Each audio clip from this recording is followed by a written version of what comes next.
First day first show படம் பார்த்துட்டு result எப்படின்னு சொல்லி வெயிட் பண்ணிட்டு இருப்பாங்க நிறைய பேர். வந்து first day first show ticket கிடைக்காதவங்க எல்லாம் படம் பார்த்துட்டு வந்தவங்க கிட்டயோ இல்லை ட்விட்டர்லயோ ஃபேஸ்புக்லயோ வந்து படம் எப்படி இருக்குன்னு தெரிஞ்சுக்கிறதுக்கு ஒரு ஆர்வத்தோட இருப்பாங்க பாருங்க. அப்படியான ஒரு ஆர்வத்தை வந்து தமிழ்நாடு அரசியலில் பார்க்க முடியுது. யார் ஜெயிக்க போறா, யார் எம்எல்ஏ ஆக போறா, யார் சிஎம், யார் எதிர்கட்சி தலைவர்னு ரொம்ப சாதாரணமான ஒரு டிஸ்கஷனாக மாறி இது வந்து ஒட்டுமொத்த தமிழ்நாடுமே வந்து எதிர்பார்க்கக்கூடிய ஒரு நாளாக மே 4 வந்து மாறிடுச்சுன்னு நினைக்கிறேன். நீங்கள் என்ன நினைக்கிறீங்க?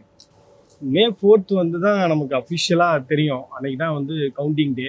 ஸோ இதுக்கு முன்னாடி பார்த்தீங்கன்னா எக்ஸிட் போல் சர்வே இதெல்லாம் நிறைய வருது. வந்தாலும் பார்த்தீங்கன்னா உங்களுக்கு வந்து அவங்க மிக்ஸ்டான ஒப்பீனியன் கொடுக்குறாங்க. தமிழ்நாட்டு அரசியலில் தமிழ்நாட்டில் நடந்த தேர்தல்களே பார்த்தீங்கன்னா ஒரு ப்ரிடிக்ட் பண்ண முடியாத ஒரு தேர்தல் அப்படின்னா இந்த தேர்தல் தான் நம்ம சொல்ல வேண்டியது இருக்குது. 2016 பார்த்தீங்கன்னா உங்களுக்கு வந்து ஒரு மக்கள் நல கூட்டணி அப்படின்னு கொண்டு வந்தாலும் அந்த மக்கள் நல கூட்டணியில இருந்த கட்சிகளுடைய ஆற்றல் என்ன அப்படின்றது எல்லாத்துக்குமே தெரியும். ஏதோ ஒரு வகையில் அந்த கட்சிகள் திமுக அதிமுகவோட கடந்த காலங்களில் இருந்திருக்கிறாங்க. ஸோ அவங்களுடைய ஓட் பர்சன்டேஜ் என்ன அப்படின்றது நமக்கு வந்து ஓரளவு கணிக்கக்கூடிய ஒரு விஷயமாக இருந்தது. ஆனால் விஜயை பொறுத்தவரையில் ஒரு அன்டெஸ்டடாக இருக்காரு. விஜய்க்கு பெரிய அளவில் கூட்டம் வந்தது. நீங்கள் ஓட்டிங் டே அன்னைக்கு பார்த்தீங்க அப்படின்னா உங்களுக்கு வந்து ஒரு ஓவர்வெல்மிங்கான எந்தூசியாசத்தை பார்க்க முடிஞ்சுது. நான்லாம் இதை வந்து விசிபிளாகவே விட்னஸ் பண்ணேன். நான் வந்து தேனிக்கு தான் போயிருந்தேன். அங்கேயே பார்த்தீங்கன்னா விஜய் வந்து தேனிக்கே போகல. ஆமாம், தேனிக்கு கேம்பெயினே அவர் பண்ணலை. இருந்தாலும் அங்கேயுமே வந்து ஓவர்வெல்மிங்கான ஒரு எந்தூசியாசம் இருந்தது அப்படின்றத பார்க்க முடியுது. நிறைய பேர் வந்து வெளிப்படையாக ரொம்ப ஓக்கலாக வந்து அங்கே டிவி கேக்கு தான் போட்டோம் அப்படின்னு சொன்னாங்க. அதே மாதிரி அவங்களுடைய அந்த யூனிஃபார்ம் கலர், ஒரு யூனிஃபார்ம் ட்ரெஸ் மாதிரி white shirt, peach colour pant, அதெல்லாம் வந்து நம்ம இதுக்கு முன்னாடி நடந்த தேர்தல்களில் பார்க்கல. இது கிட்டத்தட்ட ஒரு இளைஞர்கள் நடத்திய ஒரு தேர்தல் போல தான் இருந்தது. அப்போ அவங்களோட இன்ஃப்ளூயன்ஸ் அப்படின்றது ஒவ்வொரு ஃபேமிலியிலே இருந்திருக்கும் அப்படின்னு நான் நினைக்கிறேன். ஏன்னா இப்போ வந்து நம்ம அலுவலகங்கள்லேயே வந்து பேசுகிறாங்கல்ல, யாருக்கு ஓட்டு போட போகிறீங்க அப்படின்றது. எனக்கு தெரிஞ்ச ஒரு பையன் வந்து அவன் நைட்டு கிளம்பி 3 மணி போல தான் கிளாம்பாக்கம் பஸ் ஸ்டாண்ட்லேருந்து அவன் கிளம்புறான். அந்த அளவுக்கு வந்து டிராஃபிக் இங்கே இருந்தது. அவன் ஊருக்கு வந்து சேரும்போது 5 மணி, கரெக்டாக 5 மணிக்கு ஓட்டு போட்டான். 8 மணிக்கு திருப்பி சென்னைக்கு திரும்பிட்டான். அந்த மாதிரியெல்லாம் நம்ம வந்து இதுக்கு முன்னாடி பார்க்கல. எல்லாத்துக்குமே வந்து இந்த தேர்தலை பொறுத்தவரையில் நம்ம ஒரு பார்ட்டிசிபெண்டாக இருக்கணும், நம்ம இந்த தேர்தலை மிஸ் பண்ணக்கூடாது அப்படின்ற ஒரு ஆசை இருந்தது போல தான் தெரிஞ்சுது. ஆனால் டேட்டாவை வச்சு எல்லாரும் என்ன சொல்லிட்டு இருக்காங்கன்னா, இது அப்படி ஒரு புதுமையான தேர்தல்லாம் இது கிடையாது. வழக்கமாக எல்லா எலெக்ஷனில் இருக்கிற மாதிரி எல்லா எலெக்ஷனுக்கும் வெளிநாட்டிலேருந்து ஓட்டெல்லாம் போட்டிருக்காங்க. சென்னையிலேருந்து ஓட்டு போட போவாங்க. பஸ் ஸ்டாண்ட்லாம் கூட்டமாக தான் இருக்கும். இது வந்து ஒரு மிகைப்படுத்தப்பட்ட விஷயம் அப்படின்னு சொல்கிறாங்க. ஆனால் நம்ம அவ்வளோ டேட்டாலாம் எடுத்து பார்க்க வேண்டிய இது இல்லைன்னு நினைக்கிறேன். நம்ம தெருவில் போய் கேட்டால் தெரியும். நம்ம ஊரில், நம்மளுடைய ஃப்ரெண்ட்ஸ் சர்க்கிளில், நம்ம சொந்தக்காரங்க மத்தியில் அப்படி ஜஸ்ட் ஜென்ரலாக விசாரித்தாலே வந்து இந்த எலெக்ஷன் மேலே ஒரு பெரிய ஆர்வம் இருந்ததுன்றதை ஒத்துக்கணும். அது ரிசல்ட் எப்படி வரப்போகுதுன்றது செகண்டு, மக்கள் தீர்ப்பு என்னன்றது வேற. பட் இந்த தேர்தல் முன்னெப்போதும் இல்லாத ஒரு தேர்தலாக நிச்சயமாக இருந்திருக்கு. மக்கள் அவ்வளோ ஆர்வத்தோடு ஓட்டு போட்டாங்க. எலிஜிபிள் ஓட்டர்ஸ்னா 5,73,00,000 பேர் இருக்காங்க. அதில் வந்து ஆக்டிவாக வந்து 4,85,00,000 பேர்கிட்ட வந்து வாக்களிச்சிருக்காங்கல்ல. ஸோ இதை வந்து நம்ம ஜஸ்ட் லைக் தட் கடந்து போக முடியாது. நிச்சயமாக பார்ட்டிசிபென்ட்ஸ் அப்படின்றது அதிகமாக இருந்திருக்கு. தாவேக்கா வந்து விசில் புரட்சி, அந்த புரட்சி, இந்த புரட்சி எல்லாம் சொல்கிறாங்க. ஆனால் வந்து தாவேக்காவுடைய வரவு வந்து இளைஞர்கள் மத்தியில் நம்ம இந்த தேர்தலை பொறுத்தவரையில் ஏதோ ஒரு வகையில் கான்ட்ரிபியூட் பண்ணணும் அப்படின்ற ஒரு தாட்டை வந்து ஏற்படுத்தியிருக்கு அப்படின்னு நான் நினைக்கிறேன். இப்போ அவங்கள வந்து நம்ம தற்குறி கூட்டம் அப்படின்லாம் நிறைய விமர்சனங்கள் வைத்தாலும் இந்த தேர்தலை பொறுத்தவரையில் அவர்களுடைய வாக்கு அப்படின்றது தான் இன்னைக்கு ஒரு குழப்பமான மனநிலையை வந்து தமிழ்நாடு முழுவதும் இருக்கக்கூடிய அரசியல் தலைவர்களுக்கு ஏற்படுத்தியிருக்கு அப்படின்னு சொல்ல வேண்டியது இருக்கு. இப்போ விஜயினுடைய அரசியலை பற்றி பேசும்போது இப்போ எல்லாரும் ஒன்று சொல்கிறாங்க, நீங்கள் நிறைய பேர்ட்ட பேட்டி வேற எடுக்கிறீங்க. இப்போ யாருடைய வாக்குகளை வந்து விஜய் அதிகமாக பெற போறாரு? அதுவும் மாற்றி மாற்றி தான் சொல்கிறாங்க.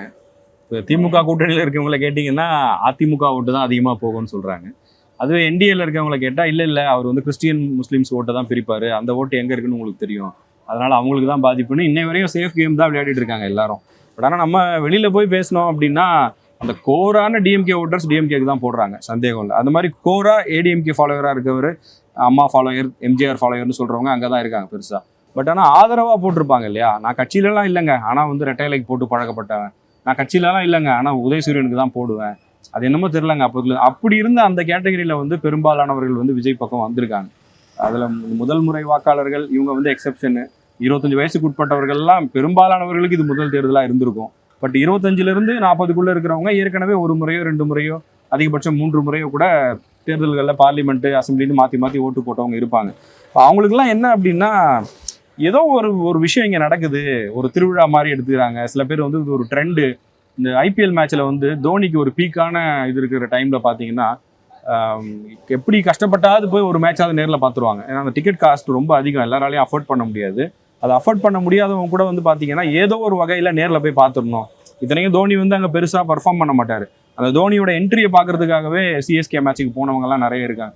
அப்படியான ஒரு வைபை வந்து இந்த எலெக்ஷனில் விஜய் வந்து செட் பண்ணி கொடுத்துருச்சு. இவர் சிவகார்த்திகேயன் வந்து சொன்னார் பாருங்க, ஓட்டு போட்டுட்டு இந்த தேர்தல் வந்து சோஷியல் மீடியாவுடைய தாக்கம் அதிகமாக இருக்கிற ஒரு தேர்தல், நான் ரொம்ப எக்ஸைட்டடாக இருக்கேன் இந்த ரிசல்ட் எப்படி இருக்க போகுதுன்னு. அது உண்மைதான் ஓரளவுக்கு. நம்ம இதுக்கு முன்னாடியே வந்து ஒரு சில தேர்தல்களில் அதோடைய தாக்கம் இருந்துச்சு. பட் இந்த முறை வந்து முன்ன இருந்ததை விட அதிகமாக இருக்கு. அது எப்படி இருக்க போகுது? சினிமாவில் பார்த்தீங்கன்னா 2 படங்கள் வருது அப்படின்னா இந்த படம் ஜெயிக்கணும் அந்த படம் ஜெயிக்கணும் அப்படின்ற அந்த ஒரு போட்டி மனநிலை அப்படின்றது இருக்கும். அந்த சினிமாவில் ஆக்ட் பண்ணக்கூடிய லீட் ஹீரோஸுடைய ஃபேன்ஸாக இருப்பாங்கல்ல, அவங்களுடைய விருப்பம்னு ஒன்று இருக்கும். எப்படியாவது இந்த படம் ஜெயிக்கணும், தலைவர் படம் ஜெயிக்க வச்சிடணும் அப்படின்ற ஒரு ஆவல் இருக்கும்ல. அதே மாதிரி ஒரு இந்தியா பாகிஸ்தான் மேட்ச் நடக்கும்போது, ஒரு இந்தியாவுக்கும் ஆஸ்திரேலியாவுக்கும் நடக்கக்கூடிய ஒரு மேட்ச் நம்ம பார்க்கும்போது அந்த மாதிரியான ஒரு விஷயம் நமக்குள்ள ஓடிட்டே இருக்கும். இப்போ நம்ம ஃபேவரட்டான ஒரு தோனியே வந்து 6 அடிக்கிறாரு, ஹெலிகாப்டர் ஷாட் அடிக்கிறாரு அப்படின்னா நம்மளே அறியாம இனம் புரியாத ஒரு மகிழ்ச்சி அப்படின்றது பீறிட்டு வரும். அந்த மாதிரி எல்லாமே ரசிப்போம். ஸோ இந்த தேர்தலை பொறுத்தவரையிலும் அந்த மாதிரியான ஒரு எதிர்பார்ப்பு மக்கள் மத்தியில இருக்கு அப்படின்றதை நம்ம பார்க்க முடியுது. நான் இந்த தலைவருக்கு ஓட்டு போட்டேன், இந்த கட்சிக்கு ஓட்டு போட்டேன், எப்படியாவது அவங்க ஜெயிச்சிடணும். இது வந்து நான் திமுகலையும் பார்க்குறேன், இது வந்து நம்ம வந்து தாவேக்காலையும் பார்க்க முடியுது. அதிமுகவில் தான் இந்த தன்மை கொஞ்சம் கம்மியாக இருக்கு. இப்போ நான் என்ன புரிஞ்சுக்கிறேன் அப்படின்னா, அதிமுகவுடைய வாக்குகளை வந்து விஜய் அதிகமாக எடுப்பதற்கான வாய்ப்பு இருக்கு அப்படின்னு நான் நினைக்கிறேன். எல்லாரும் திமுகன்னு சொல்லிட்டு இருக்காங்க இல்லையா, திமுக தான் அவர் கடுமையாக விமர்சனம் பண்றாரு, அதனால திமுக வாக்குகளை நிறைய எடுப்பார் அப்படின்னு சொல்றாங்கல்ல. திமுகவுடைய கோர் ஓட்டர்ஸை வந்து அவங்க பக்கம் வச்சுக்கிறதுக்கு திமுக தொடர்ச்சியா வேலை பண்ணிக்கிட்டே இருக்காங்க. திமுகவுடைய கோர் ஓட்டர்ஸ் வந்து நிச்சயமாக தாவேக்காக்கு சுவிட்ச் ஓவர் ஆகிறதுக்கான வாய்ப்புகள் இல்லை. திமுகவுக்கு என்ன சேலஞ்சா இருக்கும் அப்படின்னா, உங்களுக்கு வந்து அந்த நியூட்ரல் ஓட்டர்ஸ் இருக்காங்க இல்லையா, கடந்த தேர்தல்களில் திமுக வாக்களிச்சிருப்பாங்க. உதாரணத்துக்கு 2016 நிறைய பெண்கள் வந்து அதிமுகவுக்கு வாக்களிச்சிருப்பாங்க. அவங்களாம் 2021 திமுகவுக்கு ஷிஃப்ட் ஆனாங்க. அந்த வாக்காளர்களை வந்து திமுக ரீட்டைன் பண்றதுல பெரிய சிக்கல் இருக்கும். இந்த மாதிரி உங்களுக்கு ஒரு நியூட்ரல் செக்மெண்ட்ல திமுகவை ஆதரிச்சவங்களுடைய வாக்குல மீண்டும் திமுக எடுப்பதுல வந்து திமுகவுக்கு பிரச்சனை இருக்குமே தவிர அவர்களுடைய கோர் ஓட்ஸ் வந்து பாதிக்கப்படாது அப்படின்னு தான் என்னுடைய நம்பிக்கை. ஆனா அதிமுகவை பொறுத்தவரையில அவங்க 2 விஷயத்தையுமே இழக்கிறாங்க. ஒன்று வந்து அவர்களுடைய கோர் ஓட்டர்ஸையும் இழக்கிறாங்க. 2வது பார்த்தீங்க அப்படின்னா நியூட்ரல் ஓட்டர்ஸும், அதாவது திமுக வேணாம் அதிமுக ஜெயிக்கட்டும் அப்படின்னு நினைச்சு போட்டிருப்பாங்க இல்லையா, அந்த மாதிரி நியூட்ரல் ஓட்டர்ஸையும் அவங்க இழக்கக்கூடிய தன்மையை நம்ம பார்க்க முடியுது. அதற்கு முக்கியமான விஷயம் அப்படின்னா அதிமுக நடந்த உட்கட்சி பிரச்சனை. அதிமுக எப்பயுமே வந்து ஒரு கரிஷ்மேட்டிக் லீடர்ஷிப்பை பிலீவ் பண்ணி ரன் பண்ணக்கூடிய ஒரு கட்சி தான். ஸோ அதுக்கு வந்து எடப்பாடி பழனிசாமி வந்திருக்காரு, அவருடைய ஹார்ட் ஒர்க்கை வந்து நம்ம குறைச்சி மதிப்பிட தேவையில்லை, அவரும் நல்ல ஹார்ட் ஒர்க் பண்றாரு. இருந்தாலும் பார்த்தீங்க அப்படின்னா வாக்காளர்களை பொறுத்தவரையில் அதை விட பெட்டர் சாய்ஸ் ஒருத்தர் கிடைக்கும் போது நம்ம ஏன் விஜய்க்கு ஓட்டு போடக்கூடாது அப்படின்ற மனநிலைக்கு அவங்க போறதுக்கான வாய்ப்புகள் அப்படின்றது அதிகமாக இருக்கு. ஸோ இந்த இடத்துல தான் வந்து இந்த எக்ஸிட் போலுடைய சர்வே நம்ம வந்து டீட்டெயிலிங் பண்ண வேண்டியது இருக்கு. பொதுவாக என்ன சொல்லுவாங்கன்னா, அந்த மாதிரி 4 முனை போட்டியில உங்களுக்கு திமுகவுடைய வாக்குகளை விஜய் அதிகமாக எடுப்பாரு, ஏன்னா திமுகவை தான் அவர் விமர்சனம் பண்றாரு அப்படின்றது ஒரு பார்வையா இருக்கு. அதனால திமுகவுக்கு ஒரு எட்ஜ் இருக்குன்னு சொல்றாங்க. ஆனா விஜய் அதிகமாக எடுக்கிறது பார்த்தீங்கன்னா உங்களுக்கு அதிமுகவுடைய வாக்குகள் தான் அதிகமாக எடுக்க போறாரு அப்படின்னு சொல்றாங்க. அதற்கு பிறகு பார்த்தீங்கன்னா உங்களுக்கு வந்து விசிகாவுடைய வாக்குகள் வந்து எடுப்பாங்க அப்படின்னு சொல்றாங்க. நான் வந்து ஒரு சில பட்டியலின சமூகத்தினர் வாழக்கூடிய பகுதிகளுக்கும் போய் அங்கேயும் நான் ஜஸ்ட் வந்து அவங்கள்ட்ட பேசும்போது அவங்களும் வந்து இந்த தேர்தலில் வந்து விஜய்க்கு வாக்களிச்சிருப்பதா சொல்றாங்க. நான் சொல்றது வந்து தேனி மாவட்டத்தில், அதுவும் விஜய் கேம்பெயின் பண்ணாத ஒரு மாவட்டம் அது. அந்த மாவட்டத்திலே ஒரு தாக்கம் அப்படின்றது இருக்கு. அப்போ வந்து விசிகா வந்து மிகப்பெரிய அளவில் விஜயுடைய அரசியல் வருகையால் பாதிக்கப்படுவதற்கான வாய்ப்பு இருக்கு அப்படின்னு நினைக்கிறேன். நிச்சயமாக நாம் தமிழர் கட்சியை ரொம்ப வந்து நம்பியிருப்பாங்கல்ல, நாம் தமிழர் கட்சியிலே ரொம்ப ஒரு அவங்களுடைய கொள்கை உறுதியோட இருப்பவர்களை தாண்டி நம்ம வந்து ஒரு மாற்றம் வேணும், சீமான் வந்து நிறைய விஷயங்கள் பேசுறாரு, அவருக்கு நம்ம வாக்களிப்போம் அப்படின்ற ஒரு மனநிலையில இருந்திருப்பாங்கல்ல, அவங்களும் நிறைய பேர் வந்து சுவிட்ச் ஓவர் ஆயிருப்பதற்கான வாய்ப்புகள் அப்படின்றது இருக்கு அப்படின்னு. நாம் தமிழரை பொறுத்த வரைக்கும் எனக்கு அதில் ஒரு மாற்று கருத்து இருக்குது. என்னென்னா, இப்போது திமுக அதிமுகவை பிடிக்காதவங்க இல்லை எக்ஸிஸ்டிங் பொலிட்டிக்கல் பார்ட்டிஸை பிடிக்காதவங்க எல்லாம் வந்து நாம் தமிழரை ஆதரிச்சிட்டு இருந்தாங்க. இப்போ அதில் இன்னொரு செக்மெண்ட் இப்போ இருக்குது. ஆக்சுவலாக வந்து அந்த மாற்றத்தை விரும்பக்கூடியவர்கள் பெரும்பாலும் தாவேக்கா பக்கம் போயிருந்தாலும் கூட, நான் மாற்றத்தை விரும்புகிறேன், ஆனால் இந்த மாதிரி வெறும் சினிமா புகழை மட்டுமே வச்சுக்கிட்டு ஒருத்தர் தலைவராகிறதையோ இல்லை கட்சி வளர்றதையோ நான் விரும்பலன்னு நினைக்கிற ஒரு கூட்டமும் இருக்குது. அவங்களுடைய சாய்ஸ் எல்லாம் நாம் தமிழராக தான் இருக்கும். ஏன்னா பொதுவா எல்லாருமே ரொம்ப அவர் உண்மை இல்லாம 0 ஆயிடுவாருங்கிற மாதிரிலாம் பேசுறாங்க. இந்த இதுல வந்து எனக்கு ஒரு மாற்று கருத்து இருக்கு. அந்த ட்ரெண்ட் இருக்குல்ல உங்களுக்கு, அந்த ட்ரெண்ட் பேஸ் பண்ணி நம்ம அனாலிசிஸ் பண்ண வேண்டிய தேவை இருக்கு.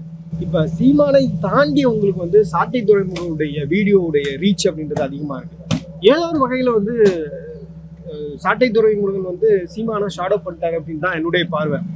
இப்போ நீங்க வந்து கிராமங்கள்ல பேசும்போது சாட்டையுடைய வீடியோ வந்து நிறைய பேர் பாக்குறாங்க, அவங்களுக்கு பிடிச்சிருக்கோ பிடிக்கலையோ ஆனா பாக்குறாங்க.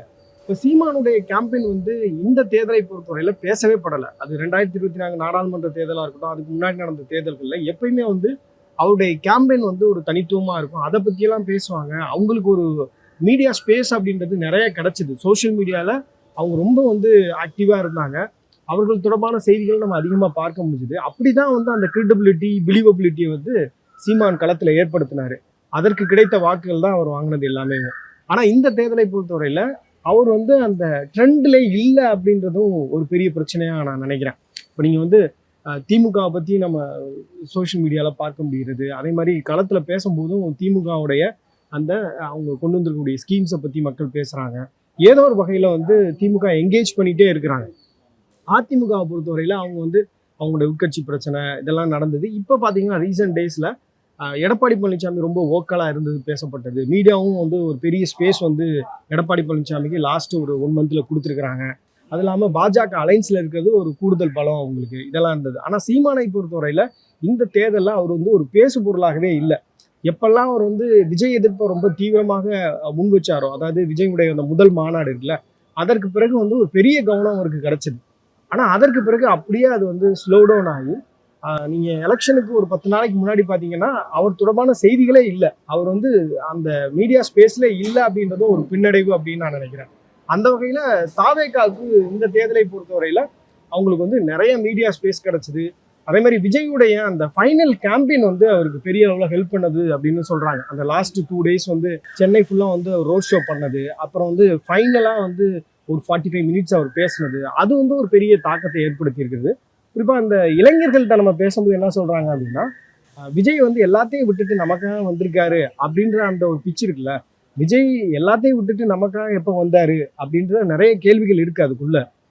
இருந்தாலும் பார்த்தீங்க அப்படின்னா உங்களுக்கு வந்து அதை ட்ரஸ்ட் பண்ணுறாங்க. விஜய் உடைய அந்த ஸ்பீச்சில் அதை டீகோட் பண்ணி அவங்க ட்ரஸ்ட் பண்ணுறாங்க. அவர் 200 கோடி ரூபா சம்பளத்தை விட்டு வந்திருக்கிறாரு அப்படின்றதெல்லாம் வந்து சாதாரணமாக வந்து வாக்களிக்க இன்னும் அந்த வயது வராதவர்களும் சரி, நியூ ஓட்டர்ஸ் இருக்காங்களா 18+ இருக்கக்கூடிய ஓட்டர்ஸும் இதை வந்து நம்புறாங்க.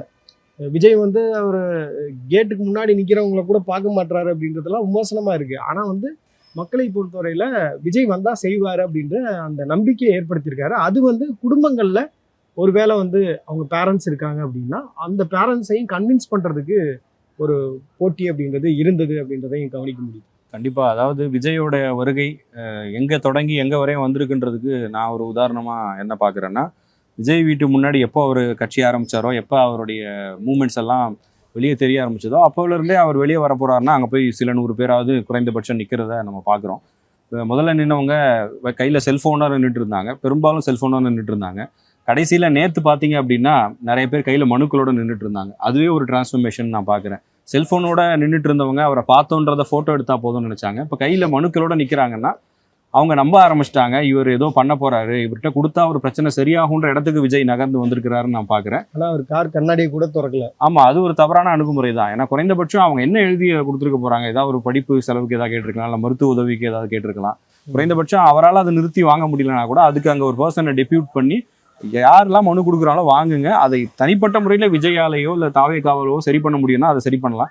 இல்லை கொஞ்ச நாளில் அவங்க ஏதோ ஒரு பொலிட்டிக்கல் ஃபோர்ஸாக மாற போகிறாங்க, கவர்மெண்ட்ல கூட அவங்களுக்கு ஒரு பங்கு வருது அப்படின்னா அதில் சரி பண்ணுறதுக்கு முயற்சி பண்ணலாம். இது வந்து மனுக்களை கொண்டு நம்பிக்கையோடு வரக்கூடியவங்களை பார்க்காமே போகிறது அப்படின்றது பெரிய அளவுக்கு அது பாதிக்கும். இவர் வந்து அவருடைய ரசிகர்களையோ இல்லை அவங்களுடைய கட்சிக்காரங்களையோ வந்து ஒரு பாடி கார்டு தள்ளுறதை கூட விரும்ப மாட்டார்னு சொல்லி அவ்வளோ கோவப்படுறவர் அந்த மனுக்களோடு வரக்கூடியவர்களை கண்டுக்காம இக்னோர் பண்ணிட்டு போறது அப்படின்றது ஒரு தவறான அணுகுமுறை தான். அதை அவர் மாத்திக்கிட்டா நல்லா இருக்கும்னு நினைக்கிறேன். அதே மாதிரி இந்த கேம்பெயினை பத்தி சொல்லணும் அப்படின்னா, டிவிகேக்கு ஸ்ட்ராங்கா என்ன ஒர்க் ஆயிருக்குன்னு நான் பார்த்ததுன்னு, உங்களுக்கு வந்து இப்ப இந்த இளைஞர்கள் இருக்காங்கல்ல, இளைஞர்கள் இளம் பெண்கள், அவங்க வந்து வீட்டுக்குள்ள கேம்பெயின் பண்ணது அது ஒரு காரணம்னு நினைக்கிறேன். இப்போ விஜயுடைய ஸ்பீச்சஸ் வந்து ரீல்ஸ் மாதிரி அவங்க வந்து வடிவமைச்சது அப்படிதானே அவர் பேசுறாரு. எவ்ரி 40 செகண்ட்ஸ் இல்லை 50 செகண்ட்ஸ் நீங்கள் ரீல்ஸாக கட் பண்ண முடியும். ஸோ அதனுடைய தாக்கம் வந்து சின்ன பசங்க கூட வந்து வீட்டில் அதை பற்றி பேசுறது அப்படின்றது இருந்தது. இப்போ சின்ன சின்ன பசங்க இருக்காங்களா, அவங்கெல்லாம் வந்து இன்னைக்கு ஃபோனை பார்த்துட்டு தான் சாப்பிட்றாங்க, எல்லாமே செய்கிறாங்க. ஸோ அவங்க வந்து விஜயனுடைய வீடியோ பார்க்குறது, அந்த விசில் அடிக்கிறது, இதெல்லாம் வந்து இதை பற்றியெல்லாம் வந்து நிறைய இன்ஃப்ளூயன்சஸ் வந்து விஜய் கண்டென்ட் நல்லா ஒர்க் ஆகுது அப்படின்னு நிறைய விஷயங்கள் அவங்க பண்ணுறாங்க, தொடர்ச்சியாக பண்ணுறாங்க. ஸோ அப்போ அந்த கண்டென்ட் நிறையா இருக்குது, அதுக்கான கன்சம்ஷனும் நிறையா இருக்குது. அப்படின்றப்ப ஏதோ ஒரு வகையில் இன்ஃப்ளூயன்ஸ் ஆகி அவங்க வீட்டுக்குள்ளேயே வந்து அதை பற்றி டிஸ்கஸ் பண்ணுறது அப்படின்றது நடந்தது. இப்போ தாத்தா பாட்டியெல்லாம் இருக்காங்கன்னு வச்சுக்கோங்க. இப்போ பேர குழந்தைகள் வந்து இப்போ விஜய் சாங்க்கு டான்ஸ் ஆடுறாங்க அப்படின்னு வச்சுக்கோங்க. அப்போ அவங்க வந்து பாரு, விஜய் பார்த்தா சாப்பிடுவான், விஜய் பார்த்தா இவன் வந்து எனர்ஜெட்டிக்காக இருப்பான் அப்படின்னு சொல்லிட்டு அவங்களையும் அவங்க கன்வின்ஸ் பண்ணிட்டாங்க அப்படின்னு நினைக்கிறேன். மேபி அவங்களுக்கு வந்து ஓட் போடுறதுக்கான எலிஜிபிலிட்டி இல்லை, பட் ஆனால் வந்து அவங்களுடைய ஆக்டிவிட்டி பேரண்ட்ஸை வந்து கன்வின்ஸ் பண்ணியிருக்கு, அவங்களுடைய கிராண்ட் பேரண்ட்ஸை வந்து கன்வின்ஸ் பண்ணியிருக்கு அப்படின்றதையும் பார்க்க முடியுது. இந்த தேர்தலில் நீங்கள் சொன்ன மாதிரி சிவகார்த்திகேயன் சொன்னதும் முக்கியமான ஒரு பாயிண்ட் தான். நிறைய இன்ஃப்ளூயன்சர்ஸ் வந்து தன்னிச்சையாக அவங்க வந்து டிவிக்கு சப்போர்ட் பண்ணது அவங்களுக்கு ஒரு பெரிய ஒரு மொமெண்டத்தை கிரியேட் பண்ணுச்சுன்னு நான் நினைக்கிறேன். லாஸ்ட் ஃபியூ டேஸ் வந்து அந்த மாதிரியான மொமெண்டத்தை கிரியேட் பண்ணுது. அதே மாதிரி ஓட்டிங் டே அன்னைக்கு இப்போ நீங்கள் சொன்ன மாதிரி white colour shirt, peach colour பேண்டெல்லாம் போட்டு அவங்க ஓட் போனது, அதை வந்து ரீல்ஸாக வந்து அவங்க பண்ணது, உடனே அதை வந்து சோஷியல் மீடியாவில் அப்லோட் பண்ணது அப்படின்றது ஒரு ஓவர்வெல்மிங்காக எல்லாரும் விஜய்க்கு தான் ஓட்டு போகிறாங்கன்ற மாதிரியான ஒரு மனநிலையை வந்து பொதுத்தளத்தில் ஏற்படுத்தியிருப்பதாக தான் நான் பார்க்குறேன். எலெக்ஷன் போலிங் நடந்த டேல இருந்து இன்னைக்கு வரையும் என்னென்ன டெவலப்மெண்ட்ஸ் இருந்துச்சோ அதை பற்றி எல்லாமே நம்ம விரிவாக பேசியிருக்கோம். உங்களுடைய கருத்துக்கள் என்னன்னு சொல்லுங்கள். அது மறக்காமல் கமெண்ட் செக்ஷனில் பதிவு பண்ணுங்கள்.